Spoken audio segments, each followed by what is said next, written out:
noite. Boa noite. Eu vou falar sobre Upanishads. Então, para falar sobre Upanishads, o que nós vamos fazer são duas coisas diferentes. Primeiro, vamos localizar novamente os Upanishads no panorama histórico da cultura da Índia. E, segundo, vamos falar da importância dos Upanishads e por que eles se tornaram tão importantes, uma referência tão forte dentro do hinduísmo. Tá? Então, enquanto produção literária, os Upanishads têm um papel, têm uma posição na história da Índia, na história da literatura da Índia. Agora, enquanto conteúdo, eles mudaram tudo. Os Upanishads são os textos que realmente fizeram a grande mudança, a grande transformação na cultura sânscrita, na cultura da Índia. Então, o hinduísmo nunca mais foi o mesmo depois que surgiram esses textos, que surgiram essas composições que são os Upanishads. Então, vamos ver por quê e vamos começar lá por trás. Vamos começar lá pelo começo, pela pré-história da literatura da Índia, quando nós temos os Vedas, as coleções chamadas de Vedas. O que são os Vedas? São composições onde as frases não têm necessariamente a intenção de explicar qualquer coisa. As frases são como uma poesia, mas é uma poesia que expressa uma percepção, uma visão. Essa visão, ela tem um nome. Ela se chama Dhri. Dhri é o pensamento, a meditação, a visão mental, uma espécie de uma intuição. Então, o sábio, que geralmente era um chefe de família, um líder de família, um sacerdote de família, tinha uma visão, uma percepção. Ele tinha um entendimento, que não era um entendimento intelectual, era um entendimento auditivo, por assim dizer. E ele compunha versos, alguns versos, 2, 3, um só, 4, 10, e cada um desses líderes de famílias, desses cabeças de família, foi construindo um pedacinho, uma coleção de versos. Uma coleção que não chega a ser extensa demais. Quando a gente fala dos Vedas, muita gente pensa que é uma enciclopédia. Na verdade, os Vedas são relativamente pequenos. O mais antigo de todos se chama Rig Veda. Rig é verso. Então, Rig Veda é o Veda dos versos. E ele tem cerca de 10.500 versos. 10.552, para ser preciso, mas ninguém aqui está atrás de precisão, né? Que não é aula de contabilidade. Então, são cerca de 10.500 versos. Esses 10.500 versos foram organizados, eles se compõem hinos, e foram organizados em livros que representam a produção de cada uma das antigas famílias védicas. Nós estamos no período dos Vedas, nós estamos na era védica. E essa era uma era interessante porque os indo-europeus que dão a base cultural dos Vedas estiveram em contato com civilizações do norte da Índia, e essas civilizações emprestaram um misticismo, uma religiosidade que eles não conheciam. Eles eram místicos como nômades, ou seja, místicos voltados para as suas atividades de sobrevivência, para as suas técnicas, para as suas artes. Então eles tinham as iniciações nas suas artes, nos seus ofícios. E de repente eles entram em contato com civilizações, com a Suméria, com a civilização do Vale do Indo, que tem organização de culto, que tem uma religião efetivamente, que falam de deuses que são abstratos, e eles, travando esse contato, começam a produzir a sua própria fórmula ritual, a sua própria maneira de enxergar a relação do indivíduo com o cosmos. E eles expressam isso em versos. E esses versos, no período védico, não são explicados. Tá? Não são explicados. Eles só são elucidados em termos de ritual. Quando se deve recitar esse verso, quando se deve recitar esse outro. Não há um ritual no período védico que não seja acompanhado de um mantra. E mantra é a expressão de cada um desses gris. Mantra. Mantra vem da raiz verbal man, que significa pensar.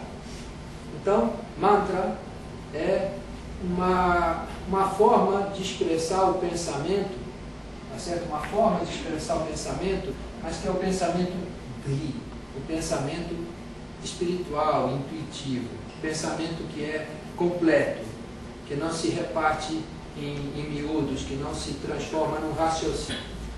Então, os mantras são essencialmente isso. Eles expressam a alegria ou a impressão profunda que o cosmos está causando na mente desses indivíduos. Certo? E é assim que se constrói a literatura, o conjunto de composições que representam os Vedas. Essas composições, elas são consideradas, por não serem o produto de uma troca intelectual, de uma discussão, de um debate, são consideradas uma revelação. Então, esse período dos Vedas é chamado de período da Shruti. Eu botei um cedilho aqui que é uma transliteração de um chá, né? Então, Shruti. Shruti. A Shruti é a revelação. Shruti do verbo Shruti significa ouvir. Então, aquilo que se ouviu. Mas como é que se ouviu? Como é que se ouviu? Como é que é essa história de ouvir? Na verdade, se diz na tradição védica que os antepassados cantam para nós. É uma coisa bonita, interessante, porque a história do indivíduo, ela não se constrói hoje, ela não se constrói só com as coisinhas que ele está fazendo no dia a dia. Ela vem se construindo há séculos, há milênios, através da sua família. O Kulam. Kulam é a família. E a família é muito importante, é a grande deusa dos védicos. Se diz que os védicos só louvavam deuses, na verdade eles tinham uma grande deusa. A mãe era a família, a mãe estava presente. Os deuses podiam não ser enxergados com muita facilidade, mas a mãe estava sempre presente, ao nosso redor. Então, essa mãe dá a ele a história, o background, dá a ele a memória, dá a ele o fundamento, dá a ele a revelação. Se diz, na verdade, que os antepassados, que eles chamam de os pais, né? Os nossos pais, os nossos predecessores, eles não podem ser esquecidos. Eles ficam constantemente chamando por nós, pedindo que a gente se lembre deles. Então isso é uma coisa interessante, porque a cultura védica vai sendo construída em cima dessa relação com o passado, que é um passado que normalmente se vincula a populações sedentárias. Porque o sedentário, aquele que se estabelece numa região e fica por ali, quando morre o seu parente, ele enterra ou ele deposita as cinzas do parente naquele território, e aquele território se torna sagrado, se torna uma parte da sua própria família, uma parte dele mesmo. Eles vinham de uma condição nômade e assimilam essa ideia da força da família, talvez de sua origem antes de se tornarem nômades.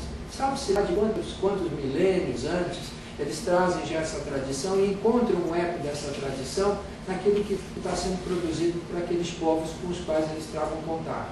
As tribos do norte da Índia, que são várias tribos dispersas, as tribos dos Nagas, os homens cobra, né? As tribos do centro-sul da Índia, dos povos Drávidas, dos Mundas, eles travam contato com esses povos e encontram um eco dessa sua relação com o passado. Então, quando eles começam a construir uma composição, uma literatura, seja ela escrita ou não, porque a questão da escrita é uma polêmica sem fim, né? Mas quando eles começam a construir essa história, essa literatura, ela apenas expressa essa relação deles com o passado, essa relação deles com os ancestrais. É uma revelação. O ancestral veio e chama por ele, e ele responde cantando o mantra. Ele responde recitando louvores, laudações. Nas laudações ele louva deuses, ele louva os grandes heróis do passado, os reis, os príncipes que construíram o passado glorioso da sua família, do seu território. Então ele louva o que há de melhor no ser humano e o que há de melhor nos seres celestiais. Isso constitui os 10.500 poucos versos do Ayurveda. Todos esses versos são a fonte da qual se tira o acompanhamento do ritual. Então, esse período é um período voltado para o ritual, onde tudo se refere apenas ao ritual, onde não se preocupa em se compor hinos falando sobre o significado desses versos. Não que não tivessem significado, não que eles não tivessem talvez um sentido oculto, esotérico, mas simplesmente ninguém dá a mínima para isso. Não é necessário registrar, porque isso é vivido, isso não é explicado, isso é vivido, isso é experimentado diretamente. Então, após a composição desses textos, vamos dizer assim, desses versos, não necessariamente na forma de texto, mas, segundo alguns, memorizado na memória, a partir dessa redação, desses 10.500 e poucos mantras, começa a surgir gradualmente uma necessidade de avançar um pouco mais e preservar na memória as formas do ritual. O ritual foi revelado, ou seja, esses mantras ajudaram a entender e a preencher o ritual com uma força, um vigor especial. Esses indo-europeus, que eram engordadores de gado, certo? Eles adaptaram o conceito da engorda do gado que cresce, que fica bonitão, adaptaram esse conceito da engorda do gado a um conceito do crescimento da própria natureza. A natureza como um todo cresce. E ela cresce na medida em que cresce a minha capacidade de perceber a natureza. A natureza cresce diante dos meus olhos. Esse crescimento é um crescimento também revelado. Um crescimento que se revela na medida que a minha consciência se amplia, se expande. Então, esse crescimento foi chamado de Brahma. Então, essa palavra Brahma é uma palavra neutra. Ela expressa apenas essa capacidade que a natureza tem de crescer, de ficar cada vez maior, de crescer diante dos nossos olhos. Quando a gente é pequenininho, tudo é grande. Mas o nosso universo é limitado. Depois nós vamos crescendo e os horizontes se ampliam. E as fronteiras vão caindo uma após a outra, porque a gente caminha, a gente se desloca, a gente se torna independente e vamos descobrindo mais e mais e mais. Isso é Brahma. Então Brahma acaba se tornando uma espécie de sinônimo daquilo que se pode conhecer, daquilo que se pode perceber do resto do mundo. Então, esse assunto Brahma, ele se torna um assunto importante dentro do conceito do ritual. Porque o que era o ritual? O que era o yajna? Yajna é a palavra para ritual. O que era o yajna? O yajna é simplesmente uma expressão da fé. Da fé. E todo ritual está baseado na fé. A fé na existência de algo além do banal. Ou seja, eu posso chegar mais longe, eu posso crescer um pouco mais, mas eu tenho que acreditar. Eu tenho que acreditar que existe um além, algo mais para o meu crescimento alcançar. Então essa expressão de fé, que no início é uma expressão, vamos dizer assim, mais religiosa, ela vai começar a ganhar com o tempo um perfil mais intelectual. O quanto eu posso chegar mais longe, o quanto eu posso ir além. E vai se formar gradativamente um outro conceito, um novo conceito. Nesse momento aqui, o crescimento vai me levar para o mundo dos devas. Os devas são os deuses, que são as grandes forças da natureza. Então o crescimento vai me levar até eles. E vai me levar a ampliar a minha capacidade de percepção, a iluminar a minha capacidade de percepção ao ponto que eu consegui perceber os deuses.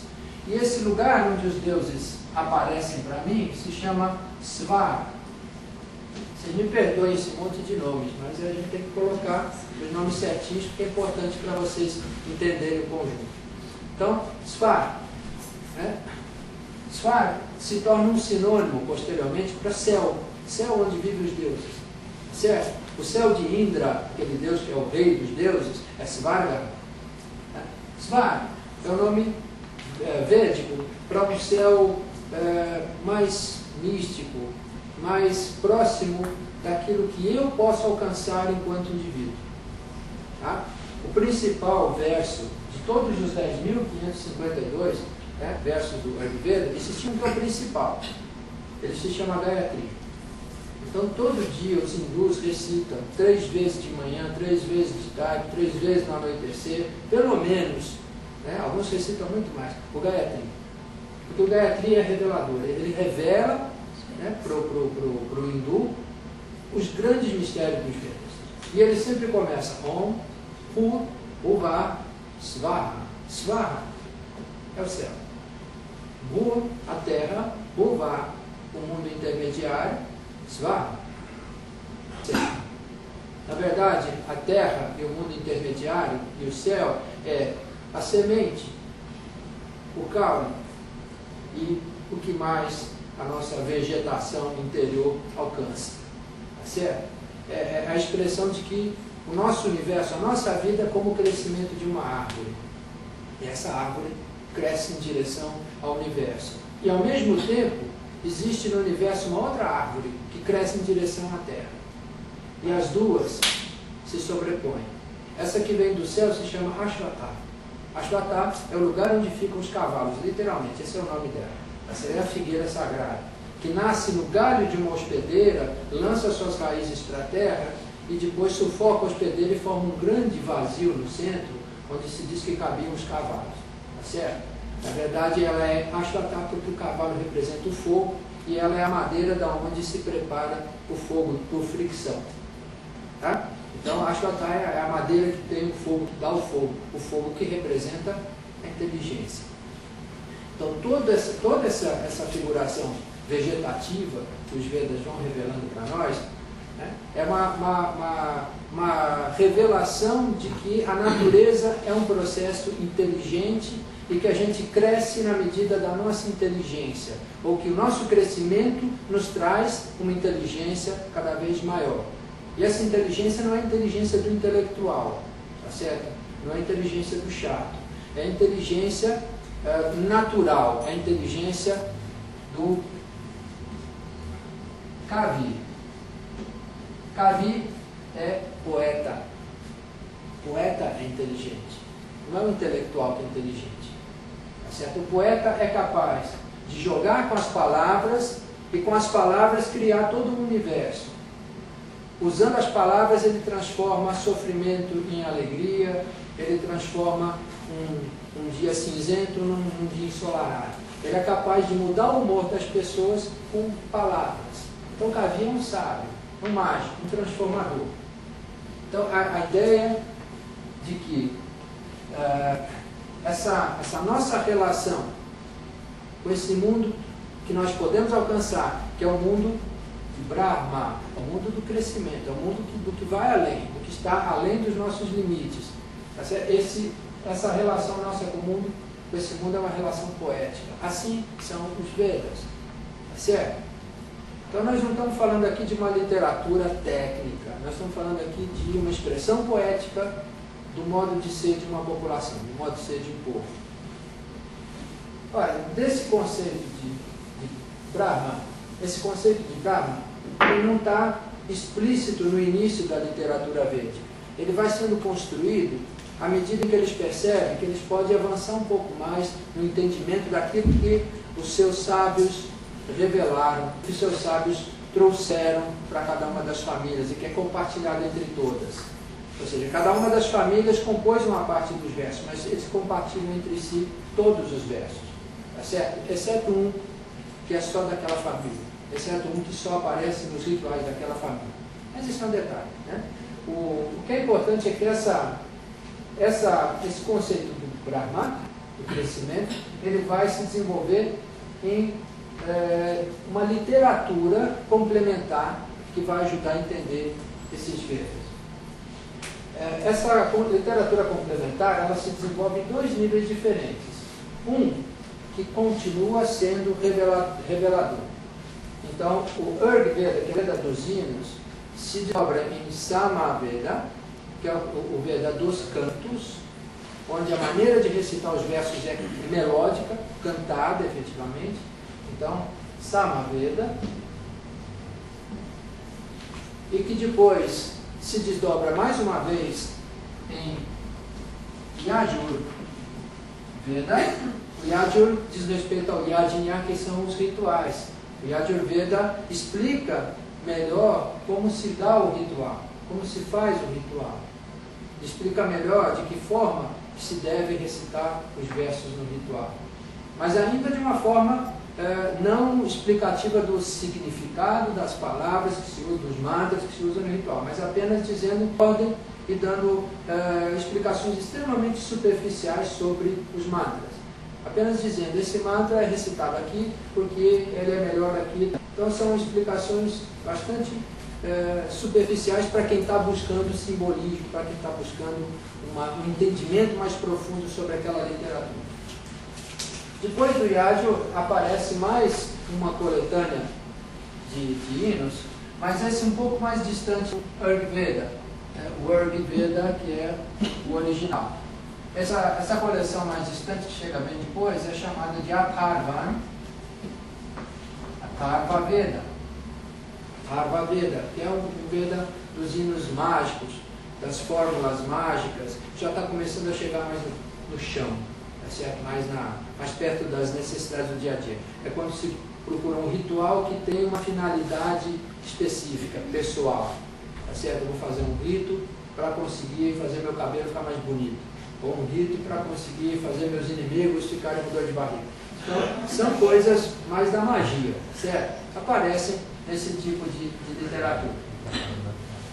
Estou exagerando um pouco, mas é mais ou menos essa distância que separa ele do Rigveda, que não tem uma finalidade, os hinos não têm uma finalidade específica, não são, este canto é o canto para quem quer, né, fazer as unhas crescerem e ficarem elegantes. Não, é simplesmente um louvor, uma laudação.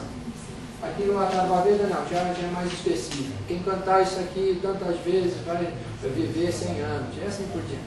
Então, em paralelo a esse desenvolvimento, vão surgindo textos elucidativos que são chamados Brahmanas. Os Brahmanas são textos que explicam melhor o ritual, não como o Yajur Veda, mas explicam em mais detalhes o que se deve colocar, onde se deve colocar, onde ficam as piras, onde ficam isso, onde fica aquilo. Então nós temos aqui um desenvolvimento de uma literatura chamada de Brahmana. E, além dos Brahmanas, nós temos um segundo passo dessa literatura que se chama Aranyaka. Aranya é a floresta ou deserto, um lugar ermo, onde, numa determinada fase da vida, os sacerdotes, os Brahmanas, as pessoas das famílias Brahmanas, se alojavam para aprofundar sua relação com a revelação. Então se aprofundavam nos cantos, nos hinos, etc., nos aranyas, que eram as florestas em especial, mas podia ser um deserto, podia ser uma montanha. Então, a literatura chamada Aranyaka,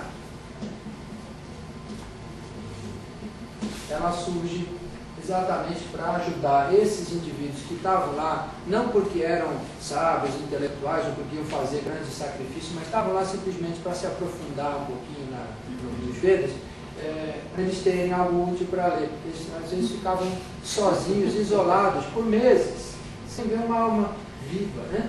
Então eles ficavam realmente no isolamento completo. Então era uma espécie de mestre de bolso, tá certo? Não é bem de bolso, porque é um vídeo meio grande, é um mestre de sovaco. Então ele levava para a floresta, tá certo, para poder ler. Isso é uma forma mais simples, uma linguagem mais popular, mais acessível, para não explicar os mantras, mas sim explicar para ele o que ele pode fazer na floresta com esses mantras maravilhosos, ou seja, como ele pode montar um ritualzinho com casca de árvore, com galhos, com um pouquinho de terra, uma areia, uma pedra, e assim por diante. Então são textos mais simples. Só que isso foi acontecendo ao mesmo tempo que essa civilização foi amadurecendo e se tornando sedentária. E quando se torna sedentária uma civilização, é quando se formam as pequenas aldeias, as médias cidades, e dentro das cidades surgem os intelectuais, que são as pessoas que vivem de discutir, vivem de trocar ideias, vivem de polemizar. Ganha dinheiro com isso, sobrevive dessa forma, certo? Vende para os outros né, a sua inteligência ou a sua chatice. Então, esses indivíduos começam a aparecer e eles têm uma dúvida. Imagine uma pessoa muito cri-cri, muito crítica, cético, que tem grandes dúvidas sobre tudo aquilo que os outros andam fazendo. O que esse indivíduo vai fazer? Ele vai fazer uma crítica e vai fazer um questionamento. Ele vai deixar de usar aquele princípio DRI.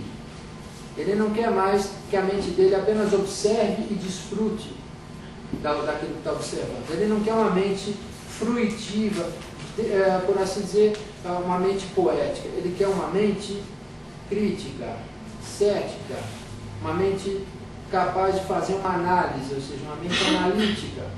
E ele começa a desenvolver um outro tipo de arrazoado ou de visão mental, que é chamado, no sânscrito mais tardio, de tarka. Então,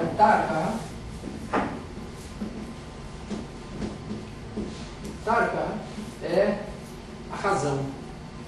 Então, ele começa a desenvolver a razão. E o primeiro questionamento que há é o seguinte: o primeiro questionamento que começa a amadurecer na mão desse pessoal, tudo bem, alguns eram muito chatos, mas o debate foi produtivo, tá certo? Então, o primeiro questionamento que acontece é o seguinte: por que eu vou buscar um sva? Por que eu vou buscar fora de mim um sva, né, um céu?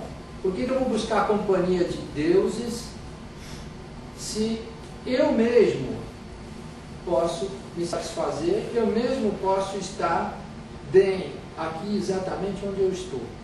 Se o mundo onde eu estou pisando pode se tornar o meu próprio svar, por que eu vou buscar um svar sobrenatural, fora do alcance dos meus órgãos sensoriais? Então, por quê? Por quê? E as respostas a essas perguntas começam a surgir na forma de debates, na forma de diálogos, na forma de insights. Alguém diz assim: eu sei a resposta para essa pergunta. É o seguinte, é assim, assim, assado. Eu vou dizer agora a resposta. Daqui a pouco a gente fala algumas respostas. Mas aí alguém diz assim: gostei da sua resposta, deixa eu escrever aqui. Se não era escrita de memória, não importa. Mas vou compor, né, uma explicação. Essas explicações, esses debates, aconteciam geralmente em torno de mestres. Quer dizer, pessoas que têm a visão. Seja um mestre intelectual, seja um mestre de revelação, inspirado, intuitivo ou racional, não importa. Mas ele se assenta numa plataforma acima dos demais que estão perguntando ao seu redor. Por isso, aqueles textos que vão ser construídos em cima dessa discussão, a partir dessas perguntas e respostas, a partir dos insights que são passados, a partir da experiência reveladora também desses mestres que tiveram lá seu trabalho mental, de alguma espécie, compartilhado com os outros, a partir dessa experiência se constrói os textos que são chamados sentados ao redor, Upanishad. Certo? Upanishad significa simplesmente isso, sentar ao redor. Tá? Sada é sentar. Então, a partir daí nós temos o terceiro passo após a literatura védica. O primeiro passo são os Brahmanas, o terceiro passo são os Aranyakas, e o quarto passo, né? Então, primeiro os Vedas, depois os Brahmanas, os Aranyakas e os Upanishads. Então, Upanishad.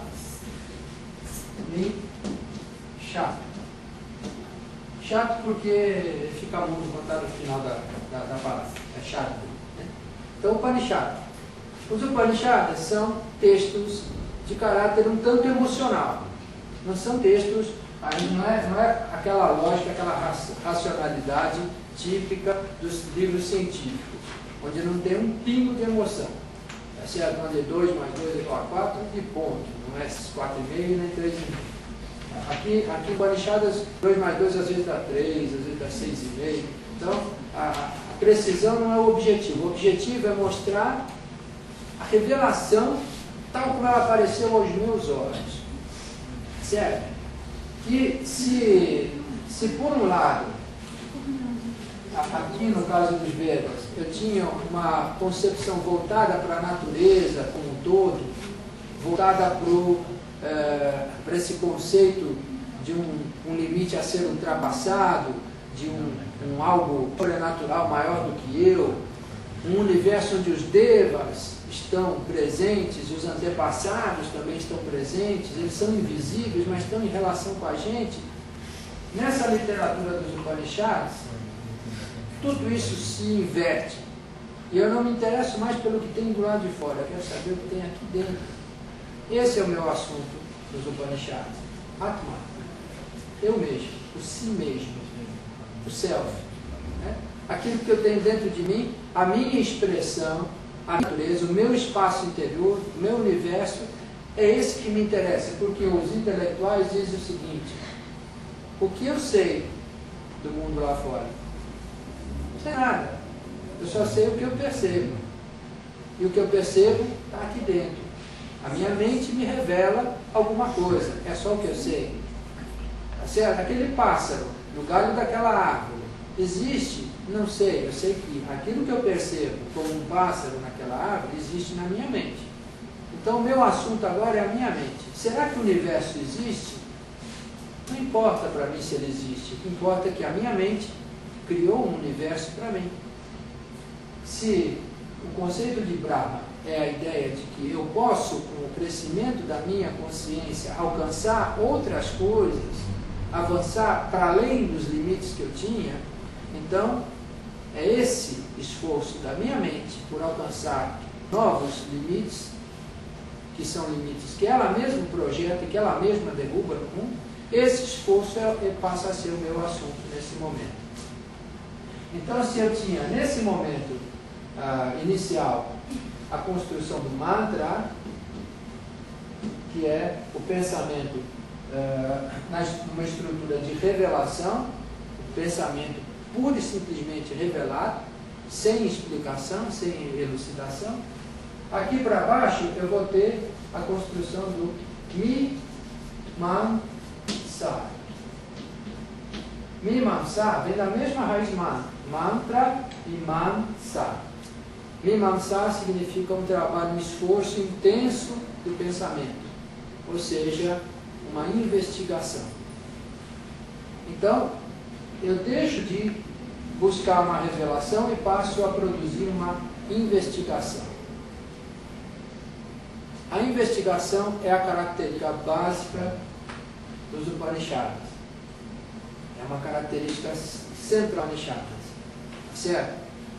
Alguns falam, expressam isso de uma outra maneira. Dizem que aqui nós temos um Mimamsa, nós temos uma concepção Mimamsa, uma investigação, mas é uma investigação do quê? Do mantra, ou seja, do Brahma. Brahma, que é a palavra que expressa o crescimento, ela se identifica com a própria ideia do mantra, que o mantra é que empurra o meu pensamento em direção às coisas maiores. Então Brahma é o mantra, Brahma é a palavra revelada. Então, quando o conceito de Brahma evolui para um Deus no hinduísmo posterior, esse Deus é o Deus da palavra, é o Deus do mantra. E Brahma Vidya é a ciência do mantra, certo? Então, não deixa de ser um Mimamsa, Brahma Mimamsa, tá certo? Mas aqui nós temos um Mimamsa mais autêntico, nós temos uma investigação profunda do eu, o Atma Mimamsa, tá certo? E tudo que os Upanishads vão dizer como tema central, como tema axial de todos esses textos é que Atma é Brahma. Só. Esse é o foco principal. O que é Brahma? Tudo é Brahma. Tá certo? Onde a minha consciência chega, chegou Brahma. E nada existe para mim se a minha consciência não alcançar. E tudo que existe, existe porque a minha consciência alcança. Então, a minha percepção que sustenta o universo. Tá certo? A minha percepção que sustenta o universo. Agora eu inverto tudo. E eu digo, tudo que sustenta o universo sou eu. Olha, parece a mesma coisa. E é isso que os Upanishads querem dizer. O que vocês diziam olhando para fora, nós dizemos igual olhando para dentro. Essa inversão marca o final do período da revelação, o final do período dos Vedas. Essa descoberta de que tudo aquilo que se buscava fora através do ritual, agora pode se buscar dentro através da investigação intelectual. É novamente um ritual, só que é um ritual místico, um ritual que se faz interiormente. Então, esses textos vão reinterpretar o ritual, dispensando a forma exterior, dispensando as práticas externas, dizendo elas todas são desnecessárias. Um dos Upanishads vai mais longe, diz assim, existem dois tipos de literatura, dois tipos de, é que a palavra literatura não é adequada, de shastras, dois tipos de ensinamento, de obras. Existem as obras superiores e as obras inferiores. As obras inferiores são os Vedas. Eles são, os Upanishads chegam a ser hostis, né, em relação aos Vedas. E eles são um complemento dos Vedas. Né? Então, as inferiores são os Vedas. As superiores são aquelas que se revelam dentro de nós. São um mistério. Rahasya. Rahasya é mistério, coisas secretas. Então, vamos tentar entender isso melhor. Vamos tentar entender isso melhor. Agora nós chegamos no foco do nosso assunto. Então nós temos aqui Vedas. Nós temos os mantras, tá certo? Esses mantras convergiram para as Upanishads. Vou botar só o P. Upanishads. Mantra de parar nas Upanishads. Toda essa evolução que nós mencionamos aqui rapidamente. Mas outras influências estavam em jogo aqui, com certeza. Que outras influências estavam aqui funcionando? Aquilo que estava de acordo com as artes rituais era chamado pelos sacerdotes de astika. Aquilo que é autêntico, aquilo que faz, vamos dizer assim, se faz com precisão, que se faz com correção. Então, existe uma outra fonte de informação que está conflitando com isso aqui. São os Nastika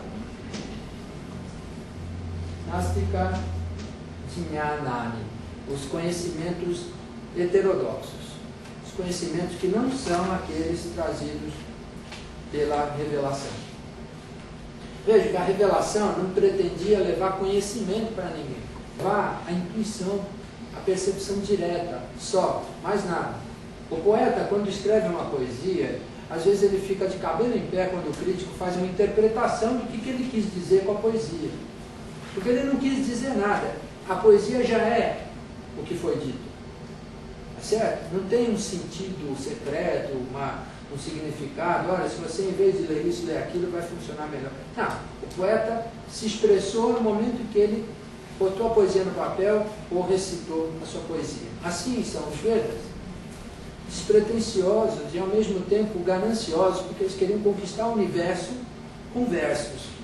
Certo? Era poesia pura.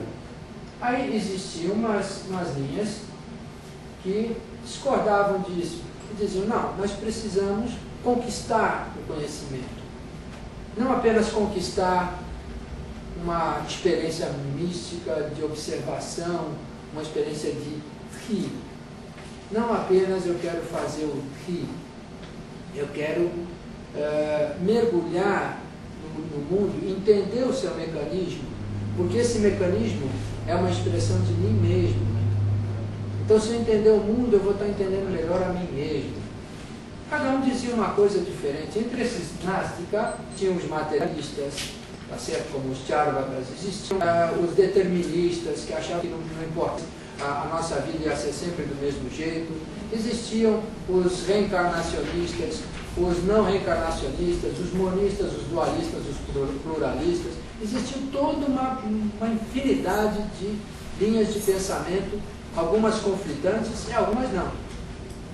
Os Nastika ou seja, todos esses indivíduos, Nástica não é o nome de um time, né? Nástica realmente é uma multidão de linhas de pensamento diferentes, elas são evidentemente uma fonte de inspiração para os Upanishads. Os Upanishads estão entendendo, os autores dos Upanishads estão entendendo que a crítica é válida, que tem sentido e que, portanto, ela precisa ser incorporada ao corpo da cultura védica. Mas existem outras coisas que estão entrando aqui, que é especialmente o Kula Rahasya. Ou seja, o segredo de família.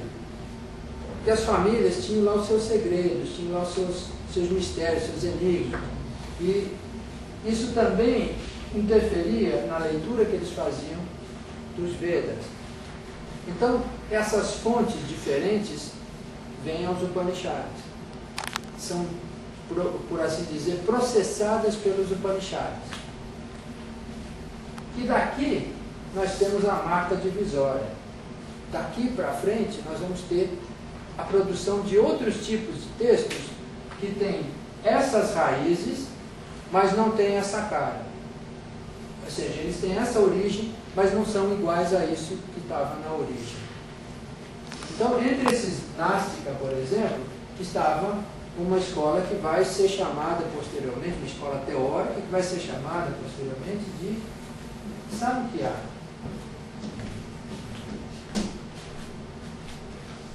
Existe, por exemplo, uma outra escola que vai ser chamada de Bauddha, budismo. Outra vai ser chamada de Jaina, o jainismo. Outras tantas escolas e linhagens vão estar todas envolvidas nisso aqui. Mas o que entra nas Upanishads entra de um jeito e sai desse caldeirão dos Upanishads de outro jeito, diferente. Então, o que nós vamos ter como resultado disso aqui? Nós temos uma Upanishada, por exemplo, que é a Isha Upanishada, que está relacionada ao Shukla Yajurveda, o Yajurveda branco. Ela é tão próxima do texto védico que ela é parte integrante do Veda. Ela é parte integrante desse Yajurveda branco. Tá certo? Foi elaborada lá na região ali do Nepal, do Bihar, no centro-norte da Índia. Essa Upanishada expressa a admiração pelo fato de que o mundo está aí para ser usufruído, mas que se eu me apegar ao mundo, eu não vou usufruir dele. Então, isso que está aqui é para ser desfrutado, mas eu estar desapegado disso aqui. Esse é o tema central do Mahabharata. Então, um dos primeiros temas que é levantado na discussão dos Upanishads se torna o tema dos épicos, que são chamados de Mahakavyam.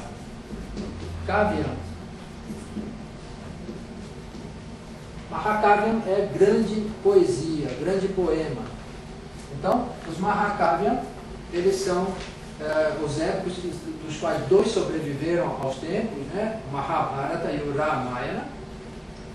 E eles são chamados, eles são identificados como Itihasa. Itihasa significa que é história. História. Ou seja, é tradição válida, aceita como descrição de fatos do passado. Então, essa é uma das consequências que brota da discussão dos Upanishads. Não significa que o autor dos Upanishads compôs o épico. Embora se diz que quem organizou todos os numa coletividade mandala, né? Esses 10 tipos básicos, foi Vyasa, que Vyasa levou ao Mahabharata. Ele fez 5 ou 6 fazer ele fez. Mas não importa. O fato é que, embora não seja a mesma que produziu isso aqui, mas com certeza sem a discussão promovida pelas Upanishadas, não haveria o texto épico do jeito que eles tinham. Ele seria alguma outra coisa, seria uma canção populesca, inexpressiva. Do ponto de vista da literatura, seria absolutamente inexpressiva. Se surgiram os Mahakavyam, isso significa que havia também os Kavyam. Kavyam. Os Kavyam eram os poemas. Os poemas são histórias que têm um assunto, um personagem, uma família de personagens, ou seja, que tem uma linha, um roteiro de começo, meio e fim. Isso é Kávena. Pode ser prosa, poesia, pode ser teatro, pode ser de várias formas diferentes. O Kávena é uma produção que também surge dessa discussão do Upanishad. Os Upanishads, o Kávena não faz parte da cultura da Védica. Então a cultura Védica morre para assumir uma outra cultura, que é uma cultura que acontece na época do período clássico de antiguidade europeia. Por isso é chamada de cultura clássica. Então esse período clássico ele é, por assim dizer, produzido pela discussão das Upanishads. Os Vedas alcançam o seu ponto final, tá certo? E a Índia clássica deixa de falar a língua védica e passa a falar a língua sânscrita, que é a língua efetivamente do período clássico, uma língua toda pomposa, né, toda cheia de firulas e filigranas. Ora, embora as Upanishads não tenham sido redigidas todas ao mesmo tempo, tá certo? Elas são redigidas praticamente ao longo de uns 3.000 a 3.200 anos. As últimas Upanishads são muito recentes. As mais antigas são por volta de 1800 a 1900 antes da era cristã. Então nós temos mais ou menos até o ano de 1200, 1300, nós temos Upanishads sendo escritos. Alguns dizem que até mais tarde. Então, apesar dessa extensão, o que importa para nós é o espírito das Upanishads, né? Esse espírito das Upanishads, desse questionamento, é o que produz na Índia sânscrita, na Índia indo-europeia, produz essa consequência literária. Os épicos de um lado e a poesia ou a literatura elegante de outro. Além disso, se produz uma outra forma de literatura, até como defesa das tradições que as famílias preservavam, as tradições que falam sobre os antepassados. Então, aparecem os Puranani, né? Os Puranani, ou seja, as crônicas do passado. Os Puranas, né? Eles são também considerados Itihasa. Itihasa significa que eles também são considerados fiéis expressões da história da Índia, da história das famílias indianas. Mas o que mais aparece aqui como consequência das Upanishads ou como decorrência direta delas? Aparecem textos que visam constituir doutrinas, porque as discussões produziram debates doutrinários. Então é o seguinte, eu tenho essa ideia do Samkhya aqui, que antes não estava expressa de uma maneira muito clara, agora eu expressei ela de uma maneira clara, eu vou condensar ela e escrever um sutra. O Sutra é um texto. Sutra é um texto que condensa todo um debate, uma discussão e constitui um sistema, uma doutrina. Então ele nos dá uma teoria, né, ainda que condensada, ainda que sujeita a comentários, elucidações. Mas o Sutra, que alguns colocam ainda no período dos Vedas, porque ele é muito fiel à tradição védica, ele é considerado Astika. Os sutras, pelo menos inicialmente, são considerados Astika, ou seja, são produções ortodoxas dentro do hinduísmo, né? São analisadas pelos brahmanes, que são os sacerdotes dessas famílias, e aceitos ou rejeitados e tal. Só que depois há uma profusão de outros sutras, né, que não são ortodoxos. Tem sutras de todo tipo, né? Tem sutras budistas, por exemplo, tem sutras jainistas, tem sutras, aparecem sutras até islâmicos. Então, existem todo tipo de sutras que vão surgindo, e aí então eles fogem efetivamente da franja da tradição do período da revelação ou da tradição védica. Mas é uma decorrência dos Upanishads. Existe mais uma outra literatura que surge a partir dessa discussão das Upanishads, e que vem direto desses segredos das famílias. Vem direto disso aqui, só que incorpora os elementos védicos e os elementos das outras linhas teóricas. E essa literatura que surge daqui são os Tantra. Tantrani, né? Ou seja, os tratados que trabalham essencialmente sobre os mesmos assuntos dos Vedas, ou seja, sobre mantras e sobre tattvas, que são os princípios formadores do universo, e tratam sobre segredos de família, né?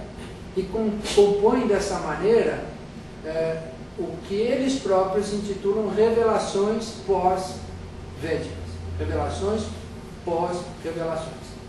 Tá certo? Então eles querem ser a continuidade do período das revelações, porque os tantras também são, em grande parte, expressão pura e simplesmente poética. Quem já leu um tantra já sabe que as explicações que tem em alguns tantras não fazem pé nem cabeça, não tem sentido nenhum. Tá certo? A palavra, por exemplo, a palavra, vamos dizer, porta, significa que tem um porco e uma tábua, então porta, daí porta. Tem algumas explicações que literalmente são desse naipe, tá certo? Não, é verdade. Em alguns tantras é uma coisa espantosa, que são trocadilhos, joguinhos de palavras, brincadeira com as sílabas, tá certo? Porque a intenção nos tantras, que é uma das características dos tantras, é o fato de ele ultrapassar o limite do significado das palavras, brincar com as palavras, jogar com as palavras, romper com a lógica para permitir o indivíduo entrar num estado místico, ou seja, entrar na consciência, na percepção mística.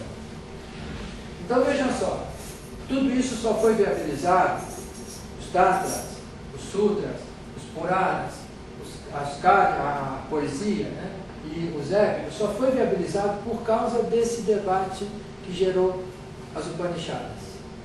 Então daí já dá para perceber a importância das Upanishadas enquanto estrutura literária. Agora, existe um outro ponto a ser considerado. Além disso, tem mais alguma coisa importante nas Upanishadas? Além do fato de elas serem o eixo de toda a história literária da Índia, existe mais alguma coisa importante? Para nós, pelo menos, existe. Porque é nessa discussão, nesse debate das Upanishadas, que surge e se consolida a ideia e o conceito de yoga. É aí que nasce, efetivamente, o yoga como doutrina, como disciplina, uma ordenação racional, né, de práticas que devem ser realizadas pelos indivíduos que querem obter aquela iluminação, querem alcançar o Svara, mas não o Svara externo, o Svara conforme as Upanishadas revelaram depois, que se torna o Moksha, a libertação. Tá certo? Que alcançar o Svara é a mesma coisa que libertar-se, ultrapassar os seus limites, alcançar algo além, dentro de si mesmo. Certo? Então, aí é que nós vamos encontrar a raiz do yoga. Significa que o yoga começou aqui? Não. O Upanishada está discutindo conteúdos que são antigos. A gente não sabe quando começou o yoga. E quem disser que sabe está mentindo. Não tem registro. Tá certo? Não tem registro. Então, a gente não sabe onde começou. A gente sabe que antes dessa discussão das Upanishadas, não existe um conceito, uma palavra descrevendo algo como aquilo que a gente conhece como yoga. A palavra yoga, que significa uso, utilidade, compatibilidade, era usada nesse sentido anteriormente. No Ayurveda aparece yoga para cá, yoga para lá, mas não está se referindo a um sistema, está se referindo ao uso de alguma coisa. Nos Upanishadas, esse uso se torna o uso de si mesmo como referência, que é a essência do yoga. Certo? Por que eu vou usar uma régua externa para me medir se eu tenho uma dentro de mim? Então eu vou tirar minhas medidas com a minha própria régua, e aí eu vou encontrar minhas medidas precisas, perfeitas, eu vou descobrir quem eu sou. Então eu pratico yoga, eu faço astrologia, não sei, eu vou me descobrir, tá certo? Vou achar um caminho de descoberta. Esse caminho do yoga aparece aqui. Mais especificamente, num determinado ponto, que é o ponto dos... Deixa eu anotar aqui. Do Yajur. Veja. O Yajurveda, ele aparece nessas composições aqui desse período, ele aparece num momento importante geograficamente ou geologicamente para a Índia. Um momento importante. Nós estamos ali por volta do ano 2000 a 1900 antes da era cristã. A civilização do Vale do Indo está chegando ao seu final. Pelo menos por uma razão, com certeza ela vai chegar ao seu final. Porque um movimento sísmico lento ou rápido, a gente não sabe como é que foi, levantou uma parte do território da Índia, que vai ali do Gujarat até Nova Delhi, mais ou menos, levantou alguns metros. A Índia está sendo apertada, empurrada contra a Ásia, né? Ela bateu na Ásia, ela saiu, se descolou da Antártida e caminhou, bateu na Ásia. Então, esse impacto provocou os Himalaias. Isso foi há muito pouco tempo, uns 10, 12 milhões de anos. Não é quase nada em termos geológicos. Tá certo? Então, a Índia ainda tem terremotos, praticamente todo ano a gente ouve notícias de 2, 3 terremotos naquela região do norte da Índia. Uma dessas movimentações de solo fez secar um rio que passava por ali, onde hoje é o deserto de Thar, que atravessa ali o Punjab, né, que desce ali até o Gujarat, que cerca a fronteira com o Paquistão. Né? Então, esse deserto de Thar foi uma planície extremamente fértil, com um rio que na parte baixa chegava a ter quase 8 quilômetros de largura, 6 quilômetros com certeza, e foi revelado já em análise de satélite, o Landsat fotografou, analisou o solo, e lá está o leito do rio certinho, né, mostrando exatamente onde ele passava. Então esse rio secou. E as margens desse rio é que viviam os povos védicos. Então, ó, eles não ficaram lá, né? É gostar muito da terra para ficar nela quando ela vira deserto. Então eles saíram de lá. Agora, eu vou para que lado? Para o lado de cá ou para o lado de lá? Ficou deserto aqui. Tem terra fértil para a esquerda e tem terra fértil para a direita. Para que lado que eu vou? Eles estavam... É interessante o pessoal juntar com as aulas anteriores, né, que esse rio era o Sarasvati, e que isso estima-se que ocorreu por volta de 1900 anos antes de Cristo. Só para juntar, consequentemente, né, os povos védicos, aquela literatura, por isso que eles datam de 2000 anos antes de Cristo para trás. Nesse momento em que há essa secagem desse rio, ele secou naturalmente, né? Não é que secou porque alguém foi lá e passou a toalha. Mas nesse momento que ele se seca, vários membros de várias famílias estão compondo o Yajurveda. E uma parte deles disse, vou para o lado de cá. E a outra parte dizia, vou para o lado de lá. Então, se formaram 2 Yajurvedas diferentes. E não é que brigou um com o outro, é que um foi para lá e o outro foi para cá, e cada um acabou do seu jeito. Tá certo? Do seu próprio jeito. Então, eles têm muitas partes iguais e alguns detalhes bem diferentes. Então, os 2 são chamados de Yajurveda negro, o que está para o lado do Afeganistão, e Yajurveda branco, o que está para o lado do Nepal, do Bihar. Né? Yajurveda negro e branco, não porque o negro seja pior do que o branco, ou o branco seja pior do que o negro, simplesmente porque o branco provavelmente recebeu esse nome porque ficou do lado do nascente e o negro do lado do poente. Então, o negro é aquele que antecede a noite e o branco é aquele que antecede o dia. Então, é simplesmente uma referência geográfica, como é muito comum na cultura da Índia.